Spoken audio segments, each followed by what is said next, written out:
Station start होगी 3 second बाद। महोदय, मैं मानता हूँ कि यदि हम चाहें कि किसी भी भाग को अपनी इच्छा के अनुकूल बना लें तो यह संभव नहीं हो सकता। किसी भी देश में जितने लोग बसते हैं, उन लोगों के हृदय में जो भावनाएं पैदा होती हैं, उनमें जो विचार उठते हैं, उन्हीं से भाषा निकलती है। हिंदी कहिए या हिंदुस्तानी, दोनों ही हिंदुस्तान में पैदा हुई और आज भी चल रही हैं। इसलिए मैं सदा से यह बात कहता आया हूँ कि किसी विदेशी शब्द को अपनी भाषा में न घुसने देने का विचार बिल्कुल गलत है। यदि कोई भी जीती जागती भाषा आगे बढ़ रही है, उन्नति कर रही है, तो उसमें बाहर के शब्द आए बिना रह नहीं सकते। यदि आप अंग्रेजी भाषा के किसी भी शब्दकोश को खोलकर देखें तो उसके अंत में 20-25 पृष्ठ परिशिष्ट के जोड़े जाते हैं। उन पृष्ठों में अंग्रेजी भाषा में जो नए नए शब्द आते हैं, वे ही दिए जाते हैं। कुछ दिन हुए मुझे चैम्बर्स का एक पुराना शब्दकोश मिल गया। मैंने देखा कि आज का चैम्बर्स शब्दकोश पुराने शब्दकोश से दुगना मोटा था।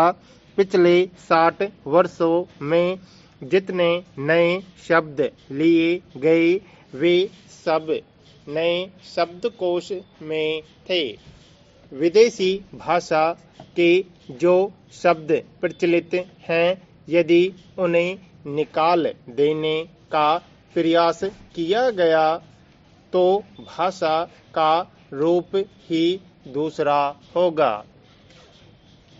हिंदी वालों का यह प्रयास कि अरबी तथा अंग्रेजी भाषा के शब्द हिंदी में नहीं आने देने चाहिए, उतना ही हानिकारक है जितना उर्दू वालों का यह प्रयास कि उर्दू में केवल अरबी और उर्दू भाषा के ही शब्द रखे जाएं, संस्कृत के नहीं।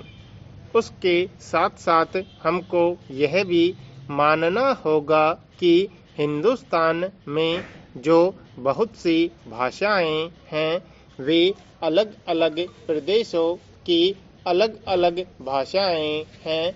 जैसे उत्तर भारत में मराठी, गुजराती, हिंदी, बंगला, उड़िया तथा असमिया और दक्षिण में तमिल, तेलुगु, मलयालम तथा कन्नड़। इन सब भाषाओं में संस्कृत के शब्द बहुत हैं। हिंदी को छोड़कर और किसी भी भाषा में उर्दू के शब्द नहीं मिलेंगे। देश में हिंदी को इस योग्य बनाना है कि लोग उसे सरलता से सीख सकें। इसलिए उसमें संस्कृत के शब्द लेने ही पड़ेंगे, उससे बचा नहीं जा सकता। हमारे संविधान में हिंदी की व्याख्या इस प्रकार दी गई है कि हम उसी भाषा को हिंदी मानते हैं जिसके मूल में संस्कृत है।